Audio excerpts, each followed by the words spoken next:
Good evening student. Physics की इस 12th class के अंदर आपका स्वागत है। काफ़ी लंबे टाइम बाद में अपने एक वीडियो अपलोड कर रहे हैं और आज का हमारा जो टॉपिक है वो टॉपिक है समांतर प्लेट, जिसे हम पट भी बोल सकते हैं, संधारित्र की धारिता। समांतर प्लेट संधारित्र की धारिता, इसे समांतर चालक पट्टिका भी बोल सकते हैं, समांतर चालक पट्टिका की धारिता। चलिए करते हैं स्टार्ट अपने। सबसे पहले धारिता के बारे में क्या होता है। धारिता क्या होती है? किसी चालक के द्वारा, चालक को कंडक्टर बोलते हैं, किसी भी कंडक्टर के द्वारा जो उसके चार्ज को अपने ऊपर कलेक्ट करने की जो उसकी कैपेसिटी होती है, किसी चालक के द्वारा आवेश को जो उसके ग्रहण करने की जो उसकी क्षमता होती है, वो क्या कहलाती है? उस चालक की धारिता कहलाती है। हम यहाँ पर हमारे पास अगर समांतर प्लेट संधारित्र, अगर संधारित्र हमारे पास में समांतर प्लेट के रूप में हो, तब उसकी धारिता हम किस प्रकार से निकालते हैं, हम उसका मान निकालेंगे आज। ठीक है, तो देखिए ध्यान से, हमारे पास में समांतर प्लेट संधारित्र किस रूप में होगा? देखिए ध्यान से, इस टाइप से होगा कि हम ये मानते हैं कि हम एक ये लेते हैं प्लेट ए, या प्लेट इसको बोल सकते हैं हम प्लेट फर्स्ट लेते हैं, ठीक है, या इसे हम प्लेट P1 लिखें तो ज्यादा बेटर रहेगा। प्लेट P1 हम लेते हैं और इससे कुछ दूरी पर हम लेते हैं इसके बिल्कुल समान आकार की, बिल्कुल इसके समान क्षेत्रफल की, समान आकार समान क्षेत्रफल की हम एक दूसरी प्लेट ले लेते हैं, प्लेट P2। ये दोनों प्लेट आपस में स्मॉल डी डिस्टेंस पर होती है। इनके बीच की दूरी कितनी होती है? स्मॉल डी होती है। ठीक है, इन प्लेटों का क्षेत्रफल, क्योंकि ये दोनों समान क्षेत्रफल की है तो मानते हैं दोनों प्लेटों का क्षेत्रफल ए है। दोनों प्लेटों का जो क्षेत्रफल है वो आपके पास में कितना है जी? ए है। दोनों प्लेटों का क्षेत्रफल ए है हमारे पास। तो हमने क्षेत्रफल ए की दो प्लेटें ले ली है, प्लेट P1 और प्लेट P2, जो दोनों आपस में d दूरी पर एक दूसरे से रखी हुई है। प्लेट P2 की बाहरी सतह को हम क्या कर लेते हैं? भू संपर्कित कर देते हैं। प्लेट P2 की बाहरी सतह को हम भू संपर्कित कर देते हैं, अर्थात प्लेट P2 की बाहरी सतह को हम धरती से एक वायर के द्वारा कनेक्ट कर लेते हैं। दोनों प्लेट आपस में किसी भी तार के द्वारा टच नहीं है, ये विशेष बात है। दोनों प्लेटें आपस में किसी भी तार या किसी भी उपकरण की सहायता से आपस में टच में नहीं है, ये आपस में संपर्कित नहीं है। अब हम क्या करते हैं? फर्स्ट प्लेट को प्लस का Q आवेश प्रदान करते हैं। फर्स्ट प्लेट को प्लस का Q आवेश प्रदान करते हैं, जो इसकी सतह पर एक समान रूप से फैल जाता है। परिणाम स्वरूप प्रेरण की घटना द्वारा जो प्लेट P2 है उसकी आंतरिक सतह पर नेगेटिव आवेश आ जाता है। और नेगेटिव आवेश कितना आता है? जितनी मात्रा में आपने प्लेट फर्स्ट को आवेश दिया है, जैसे प्लस का Q दिया है, उतनी मात्रा का सेकंड प्लेट के अंदर की ओर माइनस का Q आवेश अंदर की ओर आ जाता है। समान मात्रा का आवेश आ जाता है, लेकिन प्रकृति विपरीत होती है। फर्स्ट प्लेट पर अगर पॉजिटिव है तो सेकंड प्लेट पर नेगेटिव आवेश होगा, इक्वली। ओके, अब देखिए, आगे बढ़ने से पहले हम यहां पर एक चीज देखते हैं कि प्लेट को दिया गया आवेश, प्लेट को दिया गया जो आवेश होता है वो प्लेट की सतह पर फैल जाता है, प्लेट की सतह पर फैल जाता है, प्लेट के पृष्ठ पे आ जाता है। तो आपके पास में यहां पर एक काम करता है टॉपिक, पृष्ठीय आवेश घनत्व। पृष्ठीय आवेश घनत्व, जिसको हम सिग्मा से लिखते हैं और जिसका मान आता है Q/A। इसे हम नोट करके रख लेते हैं, इसका यूज आगे चाहे तो कर सकते हैं। ठीक है जी, आगे देखिए। अब P1 पे पॉजिटिव आवेश है प्लस का Q और प्लेट P2 पर नेगेटिव आवेश है माइनस का Q, जिसके कारण फर्स्ट प्लेट से सेकंड प्लेट की ओर एक समान विद्युत क्षेत्र का निर्माण हो जाता है। प्लेट फर्स्ट से सेकंड की ओर एक समान विद्युत क्षेत्र का निर्माण हो जाता है। विद्युत क्षेत्र E का निर्माण हो जाता है यहाँ पे। लेकिन E का निर्माण कितना होता है वो हमें निकालना पड़ेगा। वो हमें यहाँ पे क्या करना पड़ेगा, निकालना पड़ेगा। तो हम क्या करने जा रहे हैं, एक पार्ट अलग से आपको समझाने जा रहा हूं, ठीक है। सबसे पहले आपके पास में है प्लेट फर्स्ट, जिसपे ये पॉजिटिव आवेश है, और इससे आपको हम क्या करते हैं, विद्युत क्षेत्र का मान दोनों प्लेटों के बीच में निकालते हैं। मान लीजिए बीच का कोई जो बिंदु है, वो बिंदु आपका मान लीजिए बिंदु P है। बिंदु P पर विद्युत क्षेत्र निकालना है। तो फर्स्ट प्लेट से बिंदु P जो कितनी डिस्टेंस पर है, d/2 डिस्टेंस पर है, ये बिंदु P, यहां पर हम निकालते हैं विद्युत क्षेत्र। तो यहां पर जो विद्युत क्षेत्र का मान होता है, तो हमने इससे फर्स्ट चैप्टर में हम पढ़ चुके हैं कि यदि किसी चालक पट्टिका को आवेश दिया जाए और आवेश से उस आवेश के कारण अगर हम विद्युत क्षेत्र की तीव्रता निकालते हैं, तो तीव्रता का मान आता है जी σ/2 एप्सिलॉन नॉट। अब देखिए ये जो तीव्रता होती है, ये जैसे प्लेट आपकी P फर्स्ट प्लेट है, तो ये P1 प्लेट से बाहर की ओर जाएगी, क्योंकि आपके पास में पॉजिटिव आवेश है। तो ये आपकी जा रही है जी बाहर की ओर।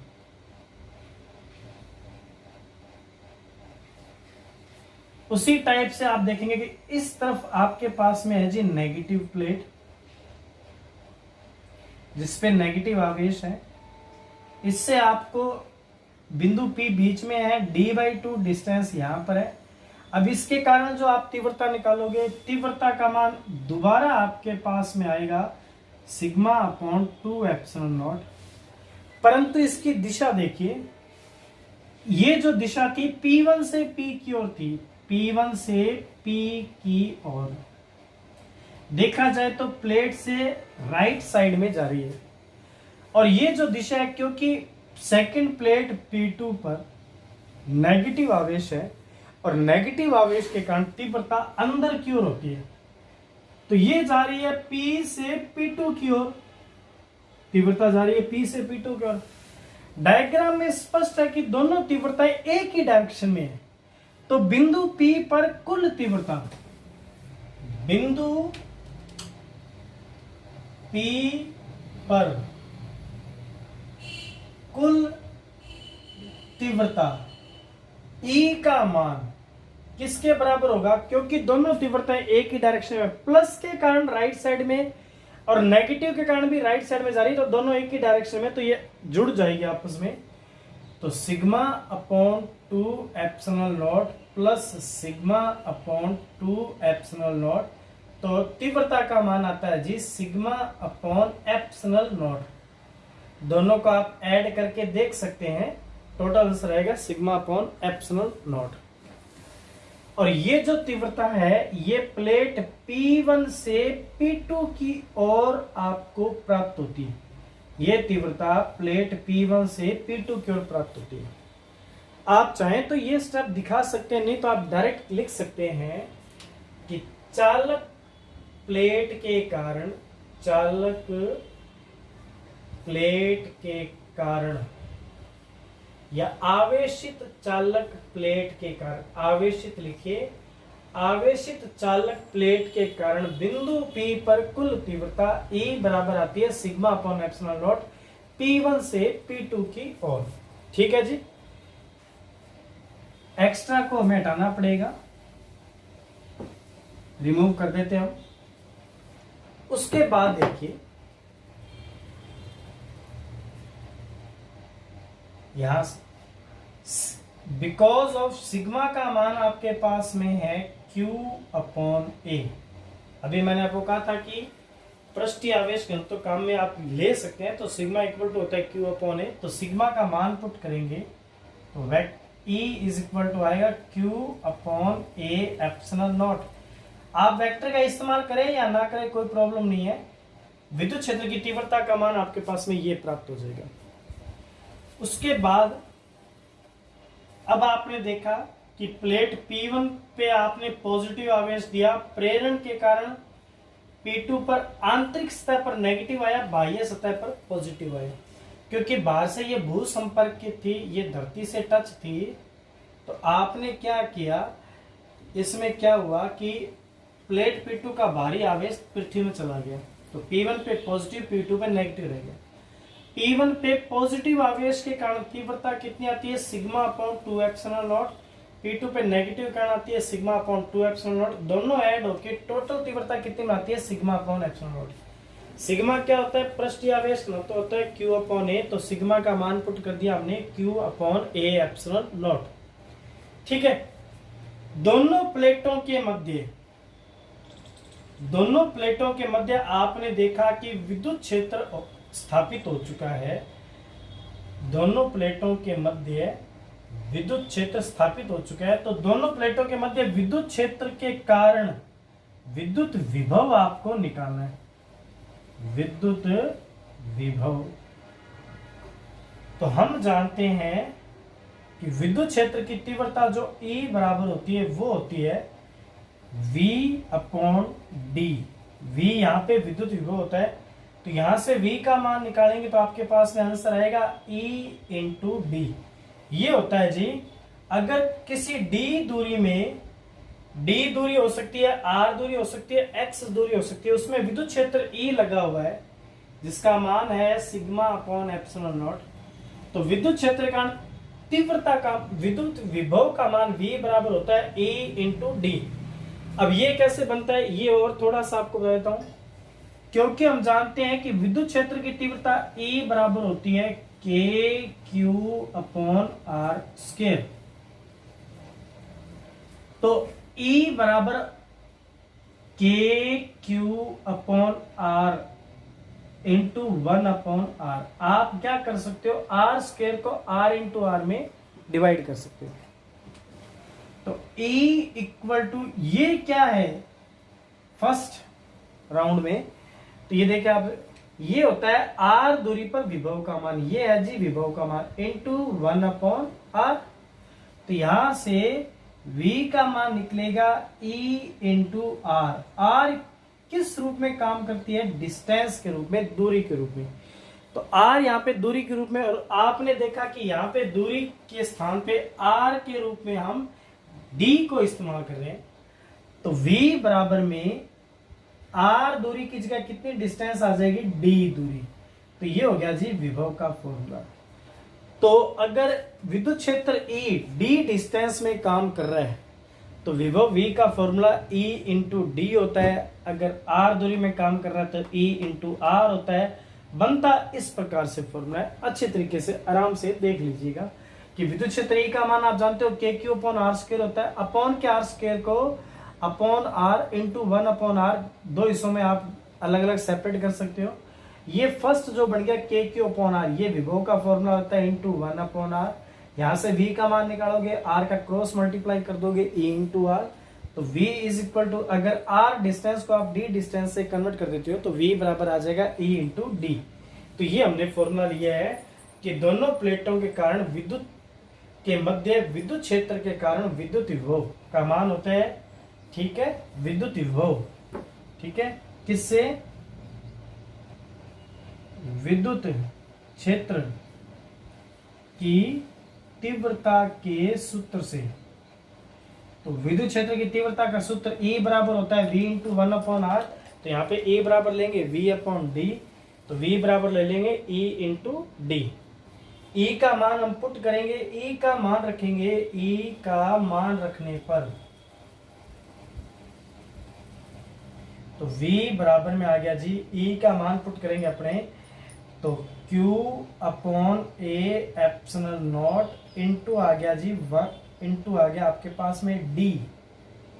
तो विभव V का मान आपके पास आ चुका है Q D upon A epsilon not, ये आ गया जी विभव का मान। ठीक है, Q D upon A epsilon not, ये विभव का मान आ चुका है। लास्ट के नजदीक हम पहुंच चुके हैं। अतः धारिता के सूत्र से, तो धारिता का सूत्र आप जानते हो कि धारिता का सूत्र क्या होता है, C बराबर Q अपॉन V से। C बराबर क्या होता है, Q अपॉन V से। तो C is equal to Q का मान, तो Q है, V का मान कितना है, V का मान है Q D upon A epsilon naught, Q D upon A epsilon not.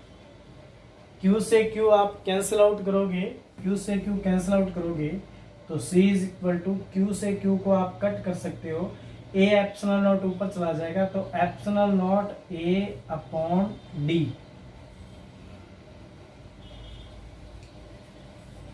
फॉर्मूले से स्पष्ट है क्या, क्लियर है फॉर्मूले से?